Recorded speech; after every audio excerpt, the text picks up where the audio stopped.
preocupa el creciente clima antiempresarial que ha venido desarrollándose en el país. Que hay declaraciones de personeros de la nueva mayoría que denostan al sector privado. No ha trabajado poco, ha trabajado mucho, pero hay que trabajar más.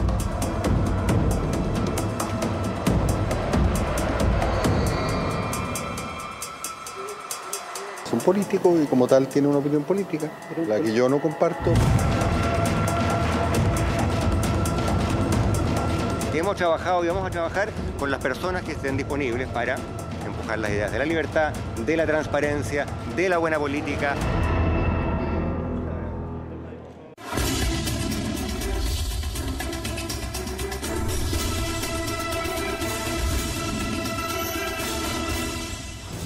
Bueno, como se darán cuenta, con el video de presentación no estuvo para nada cargada esta semana. No hay ninguna discusión en el aire. En fin, buenas noches, bienvenidos a Ciudadanos. El debate con que parte una semana que vamos a ver si está tan cargada como los días que nos precedieron y que dejaron muchas frases para el bronce con varias disputas cruzadas de una u otra manera. Tal vez una de las más memorables por la frase en específico, la terminología utilizada, es la de Francisco Huenchumilla, el intendente de la Araucanía, después de una reunión con correligionarios, con parlamentarios, muchos de ellos demócratas cristianos y oficialistas. Esto salió diciendo el intendente Huenchumilla. No voy a presentar mi renuncia porque algún pelotudo envidioso le dé una pataleta. Así que sigo trabajando. Sigue trabajando el intendente. En esta semana uno de los puntos marcados era la reunión, la cena de la industria, en medio de un ambiente que sabemos no ha sido particularmente distendido entre el gobierno y los empresarios. Y el discurso del presidente de la SOFOFA, Herman von Muhlenbrock, siguió esa línea. Esto dijo en presencia de la presidenta Bachelet. Lo que la gran mayoría del mundo reconoce son los cuestionados por grupos minoritarios, pero vociferantes, que solo tienen críticas para cada uno de nuestros logros y pretenden cambiar de raíz la institucionalidad que nos ha permitido progresar, disminuir significativamente la pobreza y desarrollar una clase media que día a día se hace más potente y más vigorosa. Le voy a preguntar luego a nuestros panelistas si alguien se sintió identificado como vociferante por las palabras del presidente de la SOFOFA. Tercera frase de la semana, Álvaro García Linera, el vicepresidente de Bolivia, hablando con palabras bastante fuertes también de la reivindicación marítima boliviana. Para que renunciemos a nuestro derecho al mar, nos tienen que matar a todos. Para que renunciemos a nuestro derecho al mar, nos tienen que hacer desaparecer como pueblo, como cultura. Tendrán que hacer desaparecer cerros. Tendrán que hacer desaparecer la historia para que algún día renunciemos al mar. Y finalmente nuestro cuarto candidato a frase de la semana es la presidenta de la República, Michelle Bachelet. Algunos le llamaron su cartillazo a los ministros. Esto les dijo. Dos palabras resumen las principales instrucciones que recibieron los ministros y ministras hoy día. Trabajar más. Qué escenografía esa, con los ministros como alumnos recibiendo un tirón de orejas. Vamos a presentar a nuestros invitados, como siempre, Laura Albornoz, Hernán Larraín, Alberto Mayol y Luis Larraín, que nos acompaña también en el día de hoy. Bienvenidos a todos, muy buenas noches. A ver, y partamos por las votaciones. Laura, ¿qué frase te gustó? ¿O cuál no te gustó? ¿O cuál encontraste más interesante? A ver, el intendente Huenchumilla está hoy día exponiendo en el Consejo Nacional de la Democracia Cristiana sobre el conflicto mapuche. Me parece que yo creo que en ese espacio pudo esclarecer quién eran los pelotudos envidiosos. ¿Quién eran?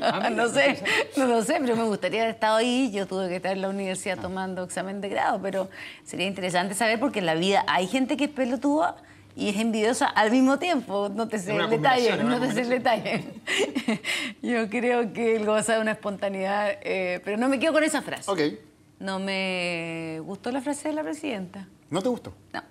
Yo creo que en general no son buenos como recomendación las llamadas de atención pública y en general no producen el efecto deseado. Yo creo que quien la aconsejó tomar esa decisión fue un error. Y nada, no es recomendable desde ningún punto de vista, ni estratégico, ni práctico, no tranquiliza al país, sugerir que los ministros no están trabajando. Y nada, yo creo que hay que enmendar ciertas decisiones y a nosotros nos queda claro que se están trabajando y mucho. Lo que hay que hacer es mejorar, aclarar, mejorar la vocería, trabajar mejor quizás, no trabajar más. Hernán. Yo me voy a quedar con la presidenta Bachelet. Creo que, más que ser la frase de la semana, creo que es ella el personaje de la semana. Creo que su coalición y su gobierno están viviendo momentos más bien difíciles. Las encuestas no están acompañándola en materia de aprobación. Sus reformas están también gozando de baja popularidad. Lo que pasó con Andrés Velasco es una renuncia a la nueva mayoría. Lo que estamos viendo ayer con el ex ministro del Interior, de la propia presidenta Bachelet, pidiendo la cabeza del actual ministro de Educación, habla de una coalición y de problemas de conducción. Yo creo que más que pedir trabajar más, yo creo que hay que pedirle a la presidenta que lidere más. Y creo que ese es el tema de la semana. Luis. A ver, si fuera por lo más notorio, lo más folclórico, yo creo que es Huenchumilla, digamos, no son expresiones que no se utilizan habitualmente. Es cierto lo que tú decías, digamos, de que existen esos personajes en la política, pero habitualmente uno no se refiere a ellos en esos términos.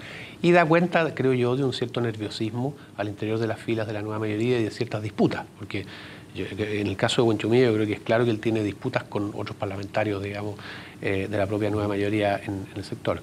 Pero yo creo que de verdad es más importante la frase de la presidenta. Y yo la frase de la presidenta creo que al final significa que ella persiste en el error de diagnóstico. Creo que en el fondo lo que deberían hacer para que resulten mejor las cosas los ministros de la presidenta es trabajar menos, no trabajar más. Trabajar menos en reformas que en definitiva son reformas que no convencen a la mayoría de los chilenos y que por eso que están teniendo esa oposición. Entonces ella lo que está haciendo es decir, bueno, no se preocupen, seguimos para adelante, hay que trabajar más, sigamos. Pero yo creo que el problema es otro. El problema es que esas reformas no están interpretando los chilenos. Y yo creo que ese es el análisis que la Concertación tiene que hacer de verdad, más allá de estas declaraciones y otras que ha habido, como la misma de Pérez Lloma, digamos. Y creo que hay mucha gente que se ha quedado en lo anecdótico, en esta, por ejemplo, disputa entre la democracia cristiana y otros sectores de la nueva mayoría. Se han quedado en las disculpas, en las ofensas, en todo lo más, y no han ido al problema de fondo. Y el problema de fondo es que hay posiciones muy diversas. Alberto. No te sé que Luis ni siquiera nombra al Partido Comunista. Pero quiero decir que yo creo que la frase de Bachelet parece ser la más importante desde el punto de vista de que no es menor que el presidente de la presidencia de la República se diga algo que me parece que estuvo, en general, fue una semana errática en ese sentido. Ese mensaje el mismo día de la DIMARC, legitimando el puntaje de la DIMARC, que estaba dentro del margen de error, que no era un punto de inflexión real, que había una serie de cosas que hay que tomar en consideración. Me pareció un error, y me pareció un error además las 27 medidas tomadas respecto a la aceleración de los proyectos mineros y energéticos fundamentalmente, algunos acuícolas también. Me parece que es un error porque básicamente parte de la premisa de que han habido ineficiencias en esos proyectos, en vez de partir de la premisa de que tal vez habían problemas medioambientales relevantes, como muchas veces acontece, que no se estaban resolviendo adecuadamente todavía. Y era mejor pedirle también a los privados que se pusieran a cargo también de resolver esos problemas que estaban retrasando el funcionamiento. Cambios normativos para flexibilizar, me parece que eso fue un error que ya cometió Michelle Bachelet el gobierno anterior. Pero yo quiero ir a la causa. Yo como investigador me interesan más las causas que los efectos. Para mí, un juicio, la frase de Bachelet es más bien efecto de una causa que es más importante, que se expresa públicamente en von Müllenbroek, hablando al día siguiente de esto, pero que ocurre mucho antes, desde los empresarios interviniendo con la cumbre de las galletas, la reforma tributaria y el mundo empresarial muy cohesionado en todo esto. Yo creo que ahí está el corazón del asunto. Hoy día los chilenos lo viven cotidianamente, los bancos presionando a la autoridad política para que le ponga carabineros a los cajeros automáticos y a sus camiones para que se haga cargo de los costos de la seguridad de los bancos, mientras los bancos obtuvieron utilidad hasta septiembre de 2.700 millones de dólares, completamente en régimen, pero además habrá que decir un tercio de lo que es el tamaño de la reforma tributaria. Por tanto, me parece que es bastante claro que von Müllenbroek representa un grupo de mucha influencia y que creo que está en la causa de lo que Bachelet expresó. ¿Cómo queda el liderazgo de la presidenta Bachelet después de esta semana, después de que, recordemos que la semana pasada ganó con la frase de la campaña del terror, que fue la más destacada y los votantes, nuestros televidentes así la votaron como la frase más destacada de la semana anterior? ¿Cómo queda el liderazgo de la presidenta con esta primera denuncia de una campaña del terror que parece involucrarla a ella muy directamente en la contingencia política y luego con esta especie de reto público, responsabilizando, uno entiende, a los ministros de no estar haciendo la pega adecuadamente? ¿Se fortalece su liderazgo? ¿Se debilita? Yo tiendo a pensar que la credibilidad de la figura de Michelle Bachelet no tiene duda en la ciudadanía. La gente le cree a ella. Ella es el principal capital de la nueva mayoría. Lo seguirá siendo, se me ocurre. Todavía no surge otro líder y los que están ahí en barbecho, por decirlo de alguna forma. Yo creo que ella requiere de mayor soporte y los partidos políticos no son capaces de dárselo porque están peleando, mirándose el ombligo, peleando entre ellos, hacen cónclave, pelean internamente, se dicen cosas, actúan un poco como niños chicos, ¿no? Y por otra parte, los ministros han tenido poca capacidad para verse. Yo no sé si en eso yo creo que ella tiene que ejercer en plenitud su liderazgo y ha tenido la capacidad de seguir funcionando. ¿Ahora ha ejercido en plenitud su liderazgo la presidenta? Yo creo que todavía ella puede dar más y es una demostración de aquello fue el gobierno pasado. Ella puede no desplegarse en la calle porque contrario a lo que se piensa no necesitamos esta mi modesta opinión, a Michelle Bachelet en campaña. Ella es gobernante, entonces lo que se requiere es tomar la decisión que a ella le parezca, pero tomar más decisiones más que de estar en la calle asusando, ver qué es lo que está pasando, por qué la percepción de la gente de que la reforma tan importante como la reforma educacional y la medida tan importante como es la eliminación del copago, las personas no son capaces de entenderla. Porque el ministro de Hacienda no ha podido explicar que a contar de tal fecha, por ejemplo, usted señora que antes pagaba 20.000 pesos, 25.000 pesos en el colegio de su hijo, no lo va a pagar más. Esa capacidad de vocerear correctamente, explicar correctamente la reforma hoy día no está. Y eso no es responsabilidad únicamente, ella está poniendo toda la espalda, pero no es únicamente su responsabilidad, es de toda la coalición de gobierno. Ahí hay ciertas incapacidades para transmitir correctamente reformas que son positivas para el país y que más bien son queridas. Yo creo que se aprovecha, claro, como dice Alberto muy bien, el sector empresarial que en parte es responsable de este descontento, porque yo le agregaría un pelo a la sopa. No solamente el presidente de la SOFOFA hace con descaro una crítica, sino que no hace ningún mea culpa de su responsabilidad en lo que vendría a ser una crisis, porque aquí hemos tenido un conflicto de interés tremendo de parte del sector empresarial que no tiene ninguna vergüenza, ninguna gota de vergüenza para decir, mire, nos hemos visto involucrados en el caso Penta, en el caso de La Polar, en el caso de los pollos, en los casos de colusión y no asume ningún grado de responsabilidad, sino lo único que hace es criticar a un gobierno por no hacer o hacer tales reformas. Ellos no son incapaces de decir, nosotros hemos sido impúdicos, hemos actuado con falta de ética en tales o cuales, hemos tenido tales o cuales actuaciones que limitan con la ética pública. Ellos solamente reprochan a otros. Entonces, claro, cuando ellos piden colaboración pública-privada, nosotros lo único que observa de su parte es crítica. Entonces, yo creo que liderar en condiciones adversas, en estos tiempos adversos, lo son no por solo responsabilidad de Michelle Bachelet, sino también por el entorno que se ha generado. Hay un párrafo de autocrítica del discurso del presidente de la SOFOFA. No está en las mismas palabras que ocupaste tú, por cierto, Laura. Pero no. Hay un párrafo en que sí hace una autocrítica con respecto a problemas de connotación pública que involucran a empresarios. Hernán, tu visión del liderazgo de la presidenta Bachelet, ¿se fortalece o no? ¿Está siendo efectivamente la líder que se necesita en estos momentos? A ver, las encuestas no están acompañando a la presidenta en materia de aprobación y sus atributos han ido cayendo. Y es un liderazgo que muchos pensaban y pensamos tal vez que era incombustible. Tengo la impresión de que hay señales de que permiten pensar de que su liderazgo, si es que la ruta que está llevando el actual gobierno sigue así, puede seguir cayendo. Y creo que el problema de fondo radica precisamente en el rumbo que la presidenta Bachelet y sus reformas están llevando. No creo que esto sea un problema meramente comunicacional o de explicar mejor lo que está haciendo el gobierno. Creo que hay cuestiones de fondo. El rechazo que tiene la reforma tributaria y sus efectos, que lo estamos viendo en la economía. El rechazo que tiene la reforma educacional respecto a la confusión y incertidumbre que está generando en la ciudadanía y en padres y apoderados, habla también de que el problema radica más bien en el curso y la dirección que el gobierno de la presidenta está llevando adelante. Y por supuesto esto hace que salten los tapones, digamos, y vemos las críticas cruzadas como la del exministro Pérez Lloma a Izaguirre, pero también vemos, por ejemplo, la renuncia de Andrés Velasco a la nueva mayoría, y por lo tanto estas tensiones hablan de que hay un proyecto político que está obviamente en cuestión por parte de ciertos sectores de la nueva mayoría y evidentemente por una oposición política desde la centro-derecha y por una oposición social hoy día desde la ciudadanía, que creo que son un llamado de atención para que la presidenta se haga cargo del problema de fondo y rectifique a una visión más bien reformista que refundacional. Luis, tú decías, el problema es que ojalá debieran trabajar menos los ministros en términos de trabajar menos en las reformas que están llevando adelante. Claro. ¿Crees que en la medida en que el gobierno mantenga este espíritu, para ocupar las palabras de Herman von Blumenberg, refundacional, también él hablaba de este tipo de cosas, el apoyo al gobierno va a seguir cayendo? ¿Crees que está ahí el punto fundamental? Sí, yo creo que puede seguir cayendo, no sé hasta dónde. Obviamente que hay una cuestión también ideológica en una parte de la población que va a sostener en ciertos niveles mínimos el apoyo al gobierno. O sea, yo no creo que esta cuestión no tenga piso, obviamente que no. Pero yo creo que el liderazgo de ella se ha debilitado.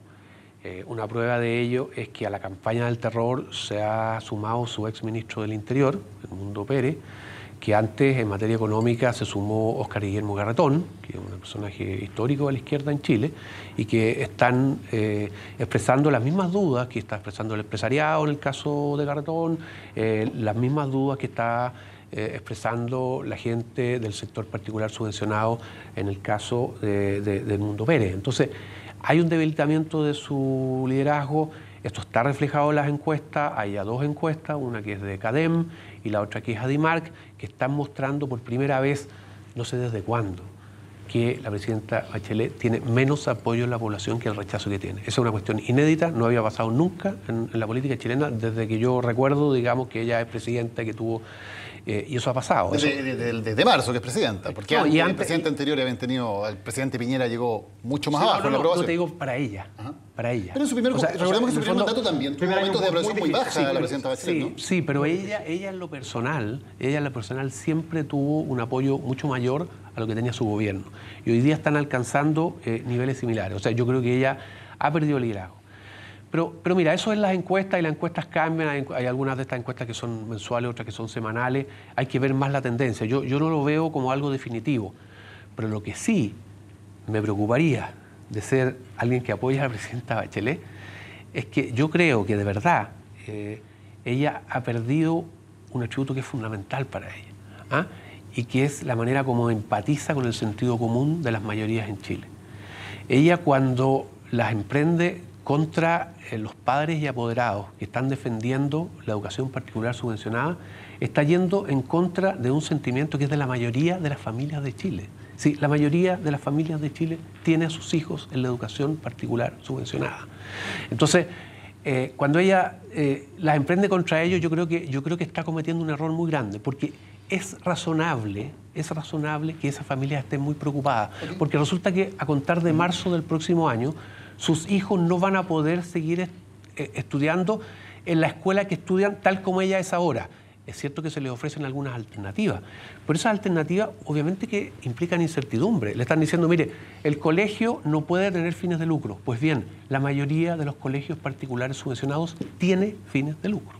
Le está diciendo, el colegio no va a poder recibir copago. Pues bien, la mayoría de los colegios particulares recibe copago, tanto con fines de lucro como sin fines de lucro. Entonces, hay una incertidumbre. Es cierto que la discusión de la reforma misma puede contribuir a clarificar algunos de estos temas, a resolverle a los padres, pero es muy violento que te digan tu hijo no puede seguir estudiando en ese colegio. Pero, Alberto, me quería quedar con lo que dice Luis. ¿Se perdió esa capacidad de empatizar la presidenta Bachelet con las mayorías o no estás de acuerdo?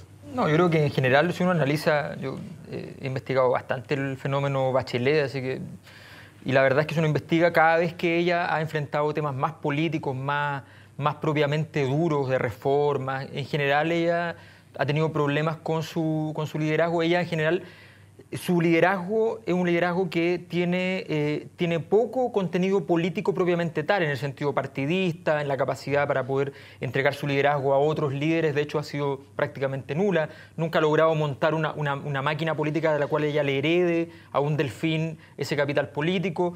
No es un liderazgo muy a la mexicana, a lo PRI, ¿no? Es un liderazgo mucho más efectivamente más orientado a la empatía con las personas. Yo creo que eso Bachelet no lo ha perdido. Lo que pasa es que hoy día, yo creo que el gobierno de la nueva mayoría partió con un diagnóstico que, siendo errado, era menos errado que lo que está haciendo hoy día. O sea, era un diagnóstico que en general a la élite le costó entender qué fue lo que pasó en Chile en estos últimos años. Y dentro de eso a la nueva mayoría le costó más o menos entender, y ahí es un mecanismo que fue resolver el asunto creando un nuevo pacto, creyendo que eso, e incorporando a chicos del movimiento estudiantil, creyendo que eso era suficiente para las condiciones en las cuales se encuentra Chile. Eso no es así, pero al menos la agenda que habían construido tenía algún sentido. Cometieron varios errores. No poner por delante las cosas más estructurales, no partir con el tema constitucional, a mi juicio. En segundo lugar, no hacer una reforma tributaria sencilla y claramente que fuera progresiva, que efectivamente permitiera recaudar más en quienes tienen más dinero. Y cometieron un error fundamental que fue abrir la puerta a las presiones. La reforma, contrario a lo que se dice, funciona mucho mejor cuando tú las haces, ojalá todas juntas. Porque efectivamente se produce un tiempo de incertidumbre, pero después de ese tiempo de incertidumbre viene la certeza. Cuando tú tienes una reforma y después la siguiente, y después la siguiente, multiplicas el tiempo de incertidumbre. Y además, partiste por donde había menos polémica, supuestamente, que era la tributaria. Y resulta que dejaste la constitucional para después. Y tienes lleno de herramientas constitucionales que no puedes ocupar hoy día porque la Constitución te las impide. Aquí hay toda una incapacidad de diseño original de la estrategia de cómo afrontar este proceso. Y eso te está pasando la cuenta. Pero yo creo que si Michelle Bachelet hubiese sido más coherente, o tiene la posibilidad todavía de volver a hacerlo, ser más coherente respecto a los proyectos originales, no abrir la puerta a las presiones, yo creo que en general el tiempo de incertidumbre dura 3, 4 meses y después lo resuelve. Cuando el Mundo Pérez Lloma reaparece un poco en la práctica pidiendo la cabeza del ministro de Educación, ¿hay aquí un resurgimiento de esta especie de disputa subterránea, concertación versus nueva mayoría, por llamarla de alguna manera, o hay algo diferente en lo que está pasando? Bueno, yo creo que claramente sí. Yo creo que claramente sí. O sea, el Mundo Pérez es un representante muy genuino de lo que era la concertación y está reeditando de alguna manera eso. Muchos personajes, digamos, que fueron, por así decirlo, desplazados por la nueva mayoría.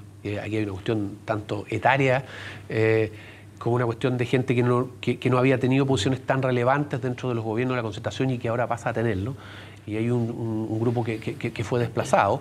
Claramente, ante la situación actual que muestra objetivamente que hay una caída en el apoyo a la presidenta Bachelet, vuelve a surgir estos grupos y un poco la añoranza de la concertación. Este fin de semana también lanzó oficialmente su candidatura a presidente del Partido Socialista Camilo Escalona. Hay cabezas que están resurgiendo. Bueno, de Camilo la y Gutenberg. Y Gutenberg. No, yo creo que sin duda el espíritu de la concertación, y ahí está el libro de Alberto, está resurgiendo con mucha fuerza. Yo creo que es evidente que hay una demanda por ciertos sectores que ven en lo que fue el proyecto de la concertación una forma de coalición, una forma de relacionarse, una forma de entender las reformas que tuvo mucho éxito, que logró mucha profundidad, que sintonizó mucho con la ciudadanía y que hoy día, a 8 meses de una elección que fue tan apabullante, han perdido precisamente esa conexión con la ciudadanía. Ahora, tengo la impresión también que hay que tener cuidado con poner todos los focos, a propósito de lo que hace el exministro Pérez Lloma, en el Ministerio de Educación. Aquí hay problemas serios en materia económica y creo que el ministro de Hacienda ha demostrado una cierta incompetencia que también tiene que ser puesta sobre la mesa. Tengo la impresión de que el Ministerio del Interior, no olvidemos que intervino al Ministerio de Educación, le cambió al jefe de gabinete, le puso asesores, le puso a Andrés Palma como coordinador general de la República. El Ministerio del Interior también tiene responsabilidades en lo que está pasando en educación. Por lo tanto, la moneda, y por lo tanto la conducción, y por tanto el ministro Peñalillo también tienen bastante que decir en la crisis que está viviendo actualmente el gobierno. ¿Deberían irse en un cambio de gabinete? No sé, eso le corresponde a la presidenta. Sabemos, la presidenta es la que decide, pero uno puede tener su opinión. Pero ¿sabes qué? Yo creo que el cambio de gabinete debería responder a una pregunta distinta a si lo han hecho mal o bien en la administración de las reformas o a las misiones que le han encomendado a la presidenta. Yo creo que la presidenta tiene que hacer un cambio de giro respecto del tipo de gobierno y a las reformas que está llevando adelante. Y luego ver, hecho ese análisis y concluido eso, quiénes son los actores que deben ser reemplazados para poder llevar adelante una segunda etapa más exitosa que la que tenían estos meses. Laura, ¿ves un resurgimiento de la lógica, una cierta añoranza por la lógica con la que funcionaba, con la que negociaba, con la que se movía la concertación? No, yo no creo. Yo creo que estamos en periodos distintos, el tiempo pasa y no es posible volver atrás.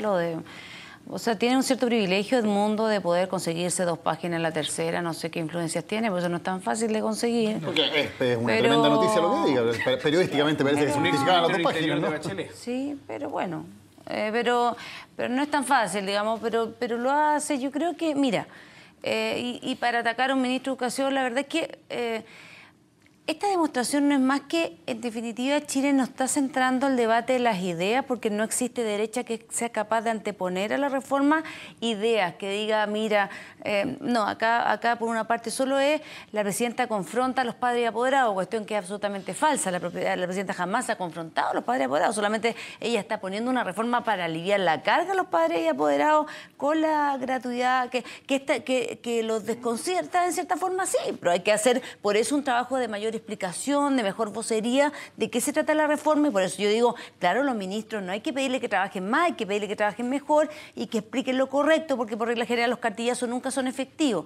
Y termino con la siguiente idea. Yo creo que efectivamente aquí lo que tenemos es una situación bien paradigmática, porque al final tenemos a toda la derecha y a todo el oficialismo hablando de un gobierno, porque al final tenemos poco debate en el Parlamento. Fíjate que yo, pese a todo, no hemos logrado ver ni los partidos políticos de derecha proponiendo ideas ni haciendo contrapeso, porque el peso no lo tienen en el Parlamento, no tienen fuerza suficiente, y al final les queda o plegarse o presionar por vía de la campaña. Cuando el presidente habla de la campaña del terror, se refiere a los insertos. De nuevo, esto lo dije la semana pasada, insertos pagados los diarios, al presidente de la SOFOFA hablando no de arrepentimiento, que le dedicó un párrafo, sino que hablando mayoritariamente de las cosas que están mal, utilizando.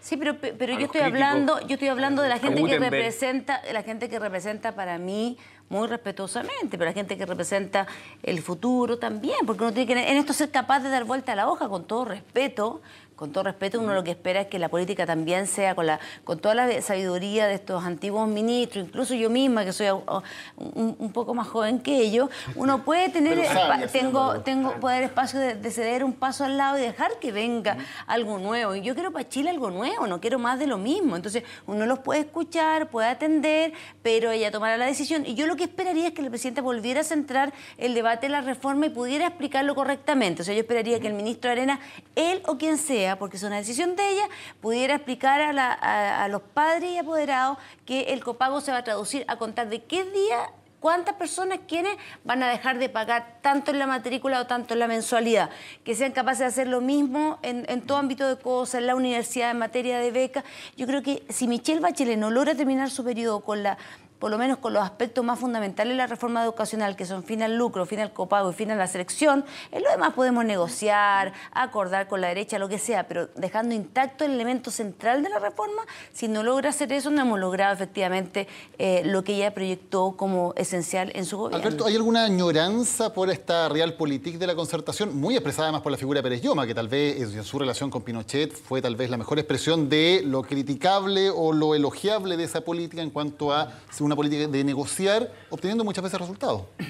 Yo creo que hay una añoranza de que hubo una época donde además esa política, que a mí me parece éticamente reprobable, en términos de eficacia política tenía sentido, o sea, funcionaba. Las negociaciones entre pactos eran útiles para aplacar problemas sociales, para aplacar conflictos, y parecía algo útil. Yo creo que eso fue un gran error histórico, pero al mismo tiempo tengo conciencia que al menos en ese tiempo uno podía darle el beneficio de que funcionaba en la práctica, al menos en el corto plazo. Hoy día es extemporáneo, pero además hay un problema con Pérez Lloma, efectivamente, desde el punto de vista de su propia historia. Tú dices bien, su relación con Pinochet, las permanentes negociaciones con la derecha, su rol, cuando él ataca a Izaguirre, su rol en la Ley General de Educación. La Ley General de Educación, que partió por ser la gran ley que iba a cambiar la LOCE, hecha a última hora en la dictadura para apalancar el sistema construido durante todo el proceso dictatorial. Cuando se dieron cuenta que no había ley, hicieron una ley orgánica que permitiera que no hubiesen transformaciones, el día 10 de marzo del 90, un día antes de cambiar el mando, y resulta que se cambia la LOCE, que era un petitorio de los movimientos estudiantiles desde hace muchísimos años, y se hace la LG, que es peor que la LOCE, porque incluso legitima cosas que antes ocurrían de facto. Por ejemplo, la selección, viene de ahí que se legitimó la selección. Y originalmente la LG iba a ser la ley que iba a permitir salir de esta herencia dictatorial. Pérez Lloma estuvo ahí, fue fundamental en todo ese proceso. Por tanto, me parece que es importante entender, cuando él le da una entrevista a un medio como La Tercera, ¿ya? también hay que pensar que por qué no se somete a todos los periodistas, a todo tipo de medios, a los que van a preguntar esto y también lo otro. Porque sabemos que en ciertos medios en Chile se preguntan ciertas cosas y otras no. Aquí preguntamos de todo. Y Luis Larraín tiene la palabra a la vuelta de comerciales. Volvemos de inmediato en CNN Chile. Estamos de vuelta en Ciudadanos en CNN Chile. Luis Larraín. Lo que pasa es que yo tengo una posición bien discrepante a la de Laura y la de Alberto y quería expresarla en el siguiente sentido. Yo creo que al final aquí hay problemas de fondo con las reformas. Yo creo que la nueva mayoría y la presidenta malinterpretaron lo que fueron los movimientos sociales y lo que era un clamor que realmente era un clamor muy mayoritario de las familias chilenas, que era la desproporción en el esfuerzo económico que tenían que hacer las familias para pagar la educación superior, 1. Y 2, los problemas de calidad que tenían muchas instituciones, especialmente en educación superior y que salieron y todo lo demás, y que fue muy masivo y que cruzó a toda la sociedad chilena, se interpretó por parte del grupo de líderes de los movimientos estudiantiles como una gran cuestión contra el lucro, contra la selección y contra el copago. Y eso es el primer proyecto que presenta el gobierno de la presidenta Bachelet. ¿Esa mirada es errada? Yo creo que es absolutamente errada. ¿Por qué? Porque la gente no está contra el lucro, no es un tema que le importe mucho, está contra el lucro cuando hay un abuso, cuando hay alguien que se lleva una universidad para la casa, obviamente que ahí está en contra. Pero respecto a que la provisión de la educación sea con lucro o sin lucro, si ellos están acostumbrados, hoy día, como les decía, la mayoría de las escuelas particulares subvencionadas son con fines de lucro. Quiero escuchar la opinión de Alberto. Y sin embargo, creo que ahí hay una mala lectura. Es como esa lectura muy radical de que aquí había un cambio absoluto de paradigma en la sociedad chilena y todo lo demás. La gente quiere cambiar, es verdad lo que tú decías, Laura, pero quiere conservar lo bueno. Ok, Alberto. No, a ver, aquí hay una cuestión que yo tuve... Me leí el libro de Luis, además. Yo también me leí el regreso. No me citaste, en todo caso. Ah, bueno. Pero Están al lado de la librería los dos, De hecho, creo que hay un 2x1 de la librería. Sí, no, lo que pasa es que el libro, yo entendí que era... Yo había escrito el derrumbe del modelo y entendí que el de Luis era una respuesta, que se llama El regreso del modelo. Era como la guerra de las galaxias. Claro. Entonces yo dije, me habrá leído y citado, pero no me había citado. Un pie de página, citó un artículo, pero no era un libro. Pero la cosa es que, efectivamente hay un problema de diagnóstico que no compartimos, evidentemente. Yo creo que hay un tema de entender cuáles son las herramientas con las que trabajamos ese diagnóstico. O sea, que hay si uno analiza, por ejemplo, a través de grupos de discusión, desde 2011 a 2013, uno analiza, se va profundizando, no solo no se acaba, se va profundizando la visión negativa sobre el problema del lucro por parte de los chilenos. A tal punto que el 2011 es la sospecha de que el lucro, la utilidad de las grandes empresas puede estar basado en algún problema ético, la convicción de que hay una falta ética en el lucro el 2012 y la certeza de que hay algo ilegal detrás de cada empresa que obtiene grandes utilidades el 2013. O sea, ese fenómeno se profundizó, eso es un hecho. Si uno analiza exposiciones, haciendo entrevistas en profundidad por todo Chile, uno analiza, aparece eso, se profundizó radicalmente. Entonces uno tiene que saber que aquí ocurrió algo. Lo que te pasa es que hay un fenómeno que es muy normal, y es que tiene que ver con que cuando tú vas a hacer transformaciones, estás atacando también la cotidianeidad. Y las personas son reticentes a cambiar su cotidianeidad porque en esa cotidianeidad son cómplices. Han aceptado cosas, han cambiado, han modificado cosas en su vida para esa cotidianeidad. Y por tanto les asusta. Y cuando no hay un gran discurso utópico que sostenga aquello, que sostenga la transformación, entonces se producen dudas y la gente dice, tengo mucho miedo, prefiero que nada cambie. En un doble discurso absurdo, porque lo que se está diciendo, lo mismo lo dice la Confepa, queremos que haya reforma, pero no de esta forma. Lo que ellos dicen es, la educación está en crisis, lo dicen todo. De hecho, mucha gente que marcha dice, yo estoy en contra del lucro, en fin. ¿Ya? Y queremos que cambie, pero yo no quiero que me toque en mi colegio porque me da susto. Claro, y es normal. A la hora de los que hubo, a la hora normal. El otro día estaba en Punta Arenas, donde es muy fuerte el movimiento contra la AFP. Estuve con dirigentes sindicales y la verdad que la frustración con respecto a la situación de la AFP y lo que van a salir, o sea, la necesidad de un cambio respecto de las reformas laborales, lo que se espera y la frustración por la reforma previsional que se hizo en 2007 y lo que nos tocó a la industria es tan fuerte, está hablando de una región que tiene casi pleno empleo, pero donde tiene Entonces yo les preguntaba, bueno, pero ustedes se compraron el modelo igual, ustedes van al mall, sí, van todos. Bueno, entonces no me digan, no me echen la culpa a mí, les decía yo. Entonces, esta sensación de que no existe, la gente está molesta con la colusión de la farmacia, la colusión de los pollos, o sea, existe efectivamente, como dice Alberto, una molestia al respecto, pero hay algo que le afecta porque la teoría del consumo también se instaló en nosotros mismos. Y la vida en torno a eso, no en torno a las plazas, sino que en torno al mall, en torno al consumo, también le afecta en algo, supone apagar la tele, supone cambiar una serie de prácticas que en la cual la generación de un posible cambio les da angustia, no saben muy bien cómo identificarlo, pero les genera angustia. Entonces yo le pediría también eso respecto a los sentimientos colectivos, porque en esto podemos hacer un mal uso que al final perjudique el sentir honesto de personas que a lo mejor no, incluso ni nosotros mismos podemos, yo no soy capaz de interpretar como no quiero que interpreten lo que yo siento. Yo sí tengo noción respecto de mi propia responsabilidad en haber construido o ser parte de una sociedad poco comunitaria y tan centrada en el consumo y habernos comprado un modelo tan marketeado y no haber hecho cambios radicales en el consumo que está la ISAPRE, en el consumo que está la FP, en el consumo que está la Yo discrepo en lo siguiente. Nosotros somos personas muy ideologizadas, ¿no? Todos los panelistas que estamos acá. Nosotros tenemos una visión de lo que pasa, un relato, etc. La gente es mucho menos ideologizada. La gente, si le muestran un abuso, va a decir yo estoy contra el lucro porque estoy contra el abuso. Pero resulta que al momento de los cubos, ellos van a defender su colegio, que es con fines de lucro. ¿Ah? ¿Por qué es con fines de lucro? Porque los colegios, la mayoría son con fines de lucro y ellos los defienden. ¿Y por qué los defienden? Claro. Porque les están proveyendo razonablemente lo que ellos esperan para la educación de sus hijos. De hecho, ¿no consideran que razonablemente? Sí, razonablemente. Consideran que le da más miedo lo que puede venir, que es otra cosa. Pero espérate, yo el otro día escuchaba a una persona de la Confepa, a una abogada que decía, ¿cómo no va a ser razonable que yo defienda la educación de mi hijo cuando es la que yo elegí? Y resulta que a mí me están ofreciendo como alternativa una cosa que se llama educación pública de calidad, ¿ah? Que yo no la he visto, que no sé cómo es, que no sé que es igual que la salud pública de calidad que me ofrecen día a día. ¿Ah? Porque cuando a mí me ofrecen salud pública de calidad, yo muchas veces me meto la mano al bolsillo, ¿ah? Y saco plata de mi bolsillo para pagar una particular, porque no quiero esa educación, esa salud pública de calidad. Yo no sé si la educación pública de calidad que ustedes me van a ofrecer es esa. Entonces es muy razonable, porque la gente es menos ideologizada. La conocen porque estudiaron en esa, pues seguramente la conocen. Tú estudiaste en educación pública y yo estudié en educación pública y no me da tanto. Pero ¿cómo interpretas tú que el 80% de los chilenos sistemáticamente, el año 95 a la fecha, diga que quieren educación pública, que quieren salud pública, pero ponen a sus hijos en educación privada, entonces, y cuando pueden toman salud privada.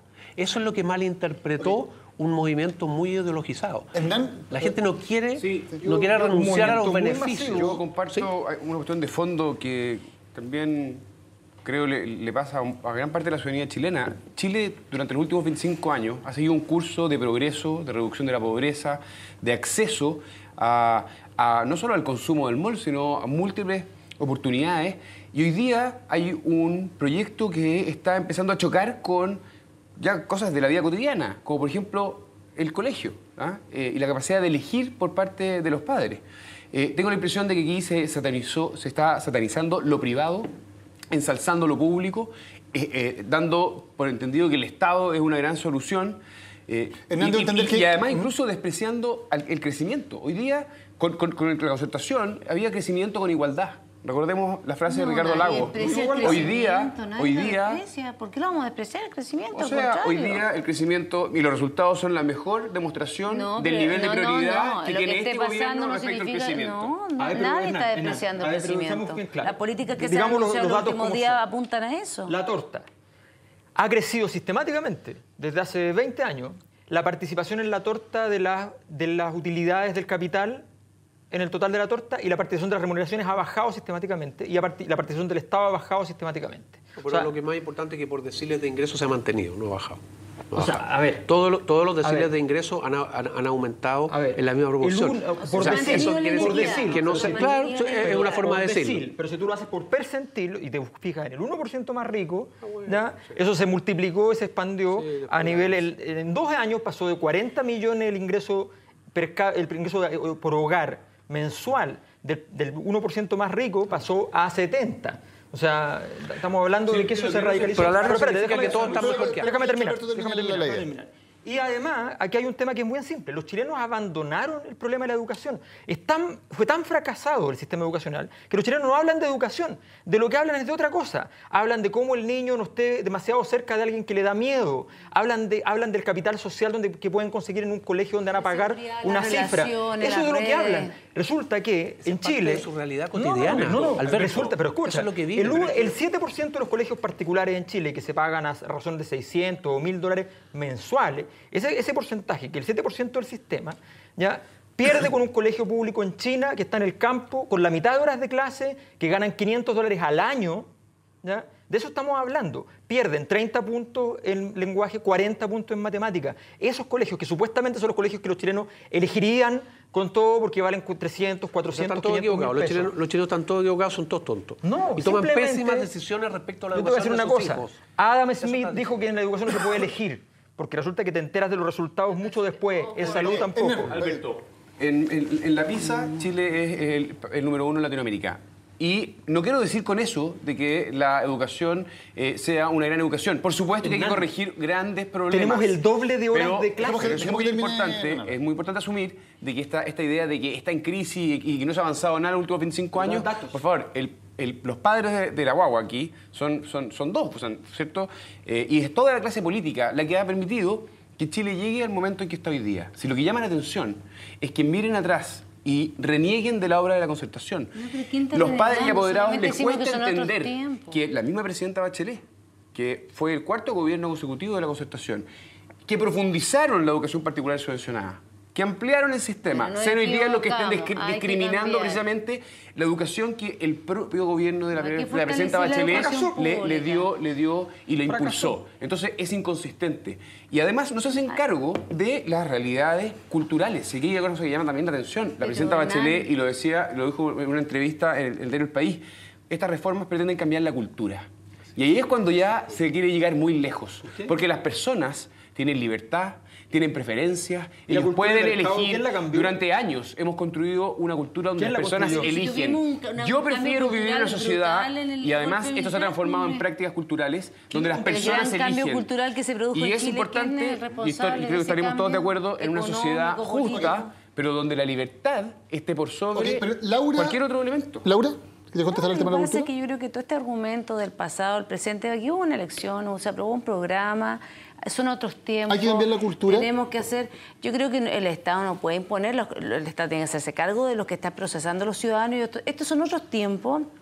Acá no, cuando marchan 10.000 personas no podemos pensar que representan a Chile, como tampoco si marchan 100.000. Aquí hay que hacer las cosas que hay que gradualmente generar cambio, que hubo un acuerdo y hubo una votación. Pero la frase de la presidenta, que es la que se alusión, hay que cambiar la cultura, ¿es parte de la labor de un gobierno? Yo creo que hay que ir ajustando claramente las políticas públicas a lo que el país está demandando. O sea, hoy día es inadmisible, y hace 20 años atrás no lo era, el debate, se van a cumplir 10 años de la ley de matrimonio civil. Te acordarás tú que cuando se votaba, todo el mundo se oponía, no importaba, estaban todos divorciados, todos tenían sucursales, como se dicen en barrios populares, en todas partes, capilla, y se oponían todos al divorcio, y todos andaban ahí.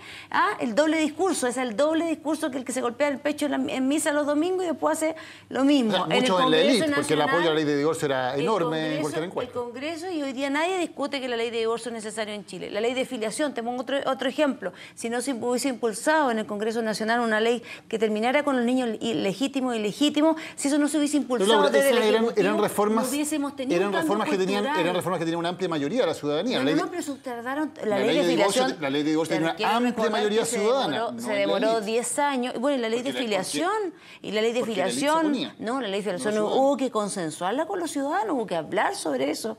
La ley de acoso sexual, en general, y lo va a hacer seguramente, y la ADP también lo va a hacer, y el día de mañana el matrimonio igualitario, ¿te fijas? La cultura de elegir, que es la cuestión que está aquí en el fondo, se quiere reemplazar por una cultura donde el Estado elija por ti. Y esa es la cuestión de fondo. Esa cultura se inventó hace 20 años.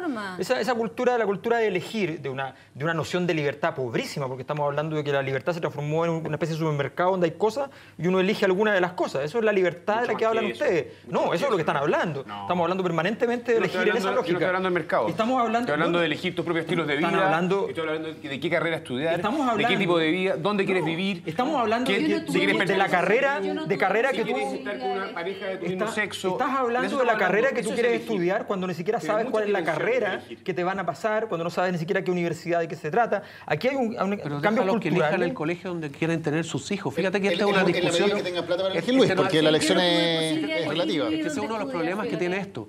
Que fíjate que estamos discutiendo esto un grupo de gente, y sobre todo los parlamentarios, que yo te aseguro que más del 90% tiene a sus hijos en colegios particulares pagados, ¿ya? Y sin embargo, ellos están decidiendo sobre qué es lo que tienen que hacer los que tienen los hijos en colegios subvencionados, ya sean municipales o particulares. Luis, ¿no amplía la libertad, por ejemplo, eliminar el copago? Porque hay gente que hoy no puede elegir, ahora sí va a poder elegir. Al revés. Eliminar el copago significa establecer el apartheid en Chile. Hoy día se habla de segregación. ¿En qué consiste la segregación? En que tú tienes los colegios particulares pagados, en que tú puedes pagar hasta 300, 350 mil pesos y desde 200, y después tienes una escalera, ¿no es cierto? Una escalera donde algunos aportan 5 mil pesos, otros 10, otros 20, otros 50, otros 70. En promedio aportan 17 mil pesos, ¿ya? Bueno, esa escalera, lo que quieren hacer, ahora no con una retrocavadora, sino que con un taladro, quieren demoler todos esos escalones. Y no vamos a dejar dos. Vamos a dejar el de los colegios particulares pagados, que corresponde al 7,5% de la población, que coincide bastante con la población blanca de Sudáfrica, fíjate. Y todo el resto va a tener esta promesa de la educación pública de calidad. Solamente que esa educación pública de calidad no se ha construido. Entonces, la gente que está en los escalones y que optó por pagar 5 mil pesos, por pagar 10, por pagar 20, por pagar 30, le están diciendo usted no puede pagar más, yo le voy a poner la plata. Y se lo voy a poner en un esquema en la cual usted va a tener educación de calidad. Con bastante razón esa gente sí, es legítima, pero es legítimo de parte de ellos. Es un derecho social, está bien. ¿Es considerado la educación como un derecho social? Ya entramos en los slogans. La gente lo que quiere es que le dejen elegir. Y él hizo una elección hoy día. Entonces le están diciendo, mire, esa elección que ustedes hizo es mala. ¿Cómo sabes tú lo que la gente quiere? Alberto y después Laura Valordenano. Sí, está claro. La gente la misma. No, oye, por favor. La gente eligió eso. Ahora, le están diciendo, lo que usted eligió es malo y yo le voy a dar algo mejor. Y la gente con razón dice, ¿sabe? Quiero ver lo que usted me va a dar. Ese es el problema de la educación hoy día en Chile. Me parece formidable que los Larraín de la mesa estén preocupados del otro 93%, pero me parece igualmente sospechoso. Yo quiero decir simplemente que ya ocurre lo que tú estás diciendo. El apartheid ya se construyó en Chile. Resulta que efectivamente, como tú bien dices, cuando hay un mercado y yo voy a comprar una plancha, hay planchas de 5 lucas, de 8 lucas, de 10 lucas, de 15 lucas, de 20 y hay unas de 30 súper buenas. Y entonces yo voy y compro la plancha que puedo comprar y de acuerdo a la calidad que quiero obtener. En educación pasa que los chilenos son los que más gastan en el mundo de su ingreso del hogar en educación. A nivel universitario, alrededor del 23% del ingreso del hogar se va en escolar.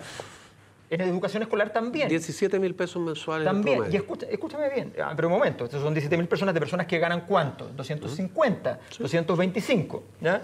Estamos hablando de que tenemos el país que más gasta en educación en términos del gasto del hogar. Esas personas fueron y están comprando un producto que además no existe. Porque resulta que ese producto, están los datos. Son tontos. Datos CIMSE. Que pagan por algo que no existe. Te voy a mostrar, datos CIMSE. Por nivel socioeconómico, el colegio particular subvencionado, que ocupa más dinero para educar a cada niño, eso es falso, obtiene... El colegio público ocupa más dinero que el particular subvencionado. No. Digamos las cosas como son. No, eso no es verdad. El Estado... Eso no es verdad. El Estado suplementa a los colegios particulares, o sea, a los colegios municipales que tienen déficit. Y por lo tanto, si tú calculas cuánto por alumno recibe un colegio particular subvencionado y cuánto recibe un colegio público, los colegios públicos reciben más. La mayor parte de ese déficit es porque los alcaldes agarran la plata que tienen en educación y la gastan en otra cosa. Bueno, esa es la educación pública que le están ofreciendo a la gente. Eso es lo que se está cambiando. Lo que te quiero decir es, eso ya existe. El apartheid ya existe. Resulta que si tú tienes un nivel socioeconómico bajo, obtienes un puntaje promedio en el CIMSE idéntico en un particular subvencionado que en un municipal. Y así sucesivamente subiendo. Y los mejores del sistema son los municipales de nivel medio alto. Le ganan los particulares pagados de nivel alto. Entonces, ten mucho cuidado porque resulta que el apartheid ya existe. Y existe a partir de esos 5 mil pesos, 8 mil pesos, 15 mil pesos, donde cada persona con ese plata logra ir subiendo una escalita dentro de una apartheid que ya existe. Queda solamente un minuto, Laura y Hernán. Adelante. No, yo solo decir que creo que la nueva mayoría que ganó con un amplio porcentaje, ¿cierto? Hoy día se está transformando más bien en la nueva minoría. Hay más bien una ciudadanía que está desaprobando lo que está haciendo el gobierno. Hay un exministro de la presidenta Bachelet, ex precandidato presidencial como Andrés Velasco, que se sale de la nueva mayoría. El NAU pierde la FEUC. Mi impresión, se pasó a la oposición, creo. No sé si con nosotros, pero creo que lo que hay que observar es cómo la nueva mayoría va perdiendo apoyo ciudadano, y son no solo las encuestas, sino que otros elementos los que te permiten ver que ese proyecto tan, digamos, aplastante, hoy día es más bien una minoría. Mire, a mí no me interesan las ganancias cortas o las pequeñas. La verdad que fue dramático lo que acaba de pasar en México con la matanza de 43 normalistas, y yo creo fuertemente que América Latina debe fortalecer sus instituciones democráticas, y nosotros no lo hacemos bien cuando debilitamos lo que existe y lo que fue aprobado y mandatado por la mayoría ciudadana. Hoy día se votó por un plan de reforma, por un programa y por una presidenta. Lo están haciendo bien o mal. Yo espero la mejor colaboración y la mejor disposición de la oposición. Está la mejor disposición a dialogar, pero también aquí hay un programa que fue aprobado por el pueblo y se tiene que implementar. Y en ese sentido uno esperaría la actitud democrática de parte de la oposición, no solamente tener una posición constructiva, sino de fortalecedora de las instituciones, porque si no, lo que pasa es justamente la pérdida de la fuerza del Estado, como estamos viendo en otros países de América, la pérdida de la institucionalidad, en definitiva, el derrocamiento de la democracia, que nosotros ya lo vivimos en Chile, tristemente, lo sufrimos, lo sufrieron muchas personas, y la verdad que no es del caso volver a repetir. Yo ya más bien esperaría que todos calmaran un poco los ánimos. La presidenta es la única mandatada para tomar las decisiones que corresponden, y esperemos que la reforma, como se le prometieron a Chile, se implementen y se expliquen, por sobre todo, correctamente. La gente sabrá en la próxima elección decidir si Bachelet cumplió o no cumplió, si era correcta o no, pero la decisión ellos la habían tomado ya en diciembre y no queda otra que cumplir con el mandato. Nos vamos. Luis, ¿Gutenberg Martínez va a volver a ser presidente de la ADC? Yo creo que sí. ¿Sí? ¿Está intentando eso? No lo sé, pero yo creo que sí. Su irrupción en la política es la irrupción de una persona de la categoría de político que tiene Gutenberg Martínez, y yo creo que es para eso. Laura, ¿tú vas a permitir que Gutenberg Martínez sea presidente de la ADC? No lo sé, pues, vamos a ver. ¿Si es candidato? Vamos a ver si es candidato, vamos a ver si hay... No tengo... ¿Dónde está la bola de cristal? Pero si fuera candidato... ¿No la trajimos? ¿Lo apoyaría? No sé si va a estar viva mañana, no tengo respuesta ahora. Ya. ¿Podría ser candidata a presidenta de la ADC? ¿Yo candidata? ¿Sí? Pero si soy directora... No, pero te lo pregunto, estamos haciendo escenario futuro. Mira, podría ser cualquier cosa. Digamos, mañana podría reemplazarte a ti en tu puesto. No, yo me quedo aquí. Estoy apennado, así está muy difícil, Laura, está muy difícil. Una cosa. Un saludo al expresidente Piñera, que está muy contento que llegó Andrés Velasco a su fin. Muchas gracias por habernos acompañado. Los dejamos con la frase de la semana. A ver si ustedes eligieron por segunda semana consecutiva a la presidenta Bachelet como ganadora de la frase de la semana. Muchas gracias. Nos vemos el próximo lunes.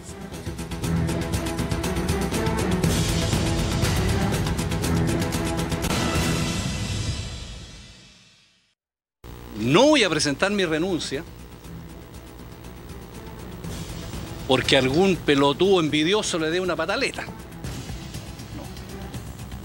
Así que sigo trabajando.